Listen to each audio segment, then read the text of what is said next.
Hello बच्चों, आज हम कक्षा 7 यूपी बोर्ड हिंदी मीडियम का वाणिज्य गणित का एक्सरसाइज 7D का क्वेश्चन नंबर 7 हल करेंगे।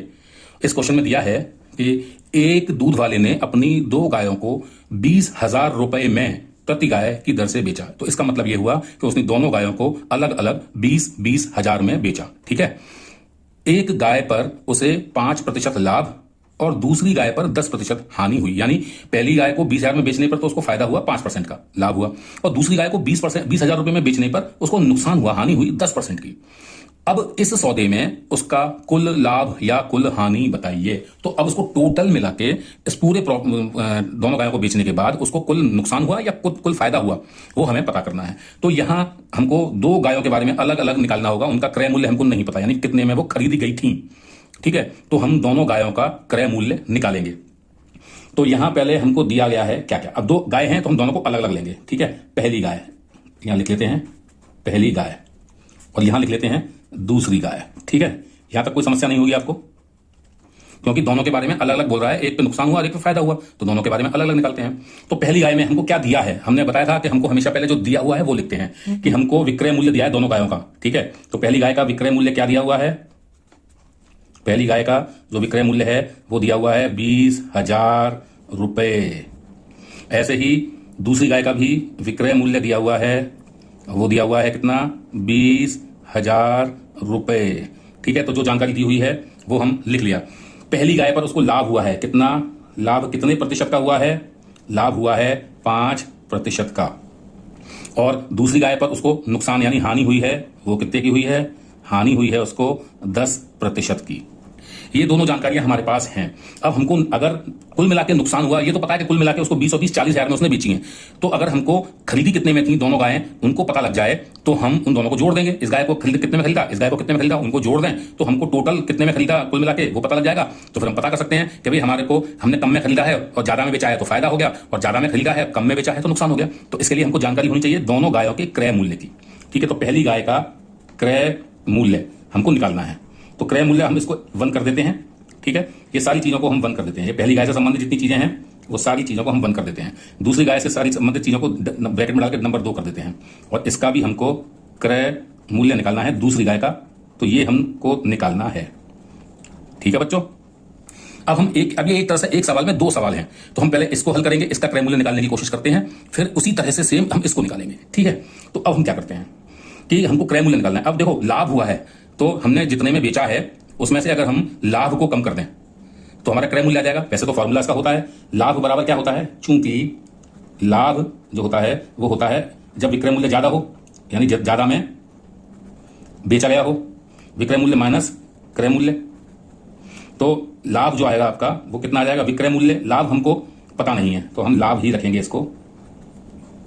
ठीक है, और विक्रय मूल्य आपको पता है 20,000 है, क्रय मूल्य भी नहीं पता तो आप इसको क्रय मूल्य ही लिखिए। और ये भूल गए हम फिर से, यहां इनको सबको 1 में ही रखना है क्योंकि ये सारे हमें दे रखे हैं।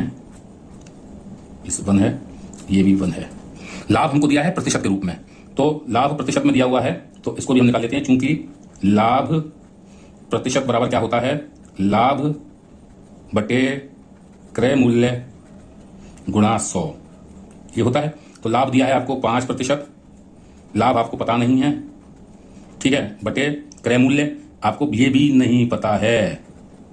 ठीक है, ये सारे आपके पहली गाय के बारे में है इसलिए हमने 1 कर दिया है, और इनटू 100%, और ये आपस में कट जाएंगे तो आपका ये सवाल बन गया 5 बराबर लाभ आपको नहीं पता है पहला वाली गाय का, और गुणा 100, और क्रय मूल्य भी आपको नहीं पता है पहली गाय का।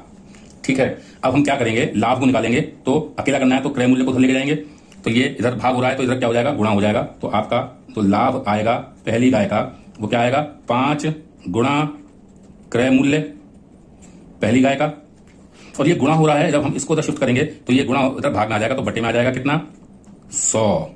तो इस तरह से आपका जो फिर आगे अब हम करेंगे कि हम लाभ निकालेंगे। तो ये जो 5 गुणा क्रय मूल्य बटे 100 था, 5 से हम काटेंगे, 5 एकम 5, 5 से काटेंगे इसको 20 बार, तो आपका जो लाभ पहली गाय का जो आया वो आया क्रय मूल्य बटे 20। ठीक है, तो लाभ आपको ये जो मान निकाला है आपने, इसको आपको लिखना है जहां पहले आपने यहां पर निकाला था लाभ रुपयों में नहीं पता था, अब हमको यहाँ रुपयों में पता है क्रय मूल्य के रिलेशन में, तो हम इसको यहाँ लिखेंगे और यहाँ लिखेंगे लाभ की जगह क्रय मूल्य बटे 20। जब हम ये करेंगे तो हमने लाभ की जगह क्रय मूल्य बटे 20 लिखा, 20,000 माइनस क्रय मूल्य पहली गाय का। अब हम क्या करेंगे, क्रय मूल्य का एक पद ये है, क्रय मूल्य का एक पद ये है, तो इस वाले पद को पक्षांतर करेंगे, इधर लाएंगे दाएं से बाएं की ओर, तो हम देखेंगे कि ये माइनस हो रहा है तो इधर आके प्लस हो जाएगा। तो हम इसको जब इधर लाएंगे तो ये आ जाएगा क्रय मूल्य बटे 20 तो पहले से था, फिर हम इसको भी इधर लेकर आए तो ये यहाँ आ गया और ये प्लस का हो गया, इजिकल टू ये अकेला रह गया 20,000। अब हमने इसको सॉल्व किया तो ये क्रय मूल्य बटे 20 प्लस क्रय मूल्य को जब हम हल करेंगे तो भिन्न का रूप बनेगा ये, तो ये 20 एकम 20 और एक 21 क्रय मूल्य हो जाएगा बटे 20 गुण बराबर ये 20,000। तो क्रय मूल्य को अकेला करेंगे, अब हम यहाँ निकालना है हमें, इसलिए तो 20 इधर से इधर लेके जाएंगे, ये भाग हो रहा था यहाँ गुणा हो गया और ये 21 यहाँ गुणा हो रहा है क्रय मूल्य के साथ, इधर आके भाग हो गया। तो हम इसको जब हल करेंगे तो हम इनको गुणा करेंगे 20,000 को 20 के साथ, तो ये आपका 2 दूनी 4 और 4 और एक 5 जीरो हमने लगा दिए बटे 21। तो हमारी पहली गाय का क्रय मूल्य का हम 21 से भाग देंगे तो इसका उत्तर आएगा 19,047.62। ठीक है, इतने रुपए में हमने पहली गाय खरीदी। इसी तरह से अब हम क्या करेंगे कि हम दूसरी गाय पे जाएंगे, सेम यही फॉर्मूला लगाएंगे, बस क्या है कि यहाँ हानि हमें दे रखी है, तो जैसे लाभ में विक्रय मूल्य ज्यादा होता है इसलिए उसमें से हम क्रय मूल्य घटाते हैं, और इस यहाँ हानि हुई है तो यानी विक्रय मूल्य वहां कम होगा, क्रय मूल्य ज्यादा होगा, इसलिए हम क्रय मूल्य को में से विक्रय मूल्य घटाएंगे। ठीक है, तो यहाँ आप इसको करेंगे, चूंकि हानि जो होती है वो होती है क्रय मूल्य माइनस विक्रय मूल्य, ये वाला आप सूत्र लगा देंगे और इसको हल करेंगे। तो पूरा सवाल इसी तरह से होगा, बस लाभ की जगह हानि आ जाएगा, और आप इसको हल करते हुए इसका जब क्रय मूल्य निकालेंगे दूसरी गाय का तो 22,222 रुपए 22 पैसे ये आपका दूसरी गाय का क्रय मूल्य आ जाएगा। तो अब हमको पहली गाय का क्रय मूल्य पता है, यहां पर हमको दूसरी गाय का भी क्रय मूल्य पता है यहां पर, और यहाँ पहली गाय का पता है। इन दोनों को जब हम जोड़ देंगे तो हमको कुल मिला के पता लग जाएगा कि दोनों गायों को खरीदने में कितने पैसे लगे। तो हम देखेंगे पहली गाय का क्रय मूल्य और दूसरी गाय का क्रय मूल्य हम जोड़ दें तो हमारा कुल क्रय मूल्य आ जाएगा। तो हमने वही किया, पहली गाय का क्रय मूल्य लिखा, दूसरी गाय का क्रय मूल्य लिखा, इनको जोड़ा तो हमने देखा कि हमको कुल मिला के जो खर्च करना पड़ा वो हमें 41,269 रुपए 84 पैसे खर्च हुए। यानी हमने खर्च ज्यादा किया, 41,000 से भी ज्यादा खर्च किया और बेचा हमने केवल 40,000 में, तो हमको नुकसान हुआ। तो नुकसान कितने का हुआ, तो हमारी कुल हानि जो हुई वो कुल क्रय मूल्य यानी कुल कितने में खरीदा गया था उसमें से कुल कितने में बेचा उसको माइनस कर दें। तो कुल खरीदा कितने में, 41,269 रुपए 84 पैसे में से माइनस हमने कुल बेची कितने में, दोनों गायें 20,000 में दोनों बेची यानी 40,000 रुपए को माइनस कर दें तो हमारा उत्तर आएगा 1,269 रुपए 84 पैसे। यही हमारा उत्तर है इस सवाल का। तो आशा है आपको समझ में आ गया होगा, नहीं समझ में आता है तो आप एक बार रिवाइंड करके देखिए वीडियो, फिर भी समझ में नहीं आता तो कमेंट करिए, आपको जवाब दिया जाएगा। Thank you.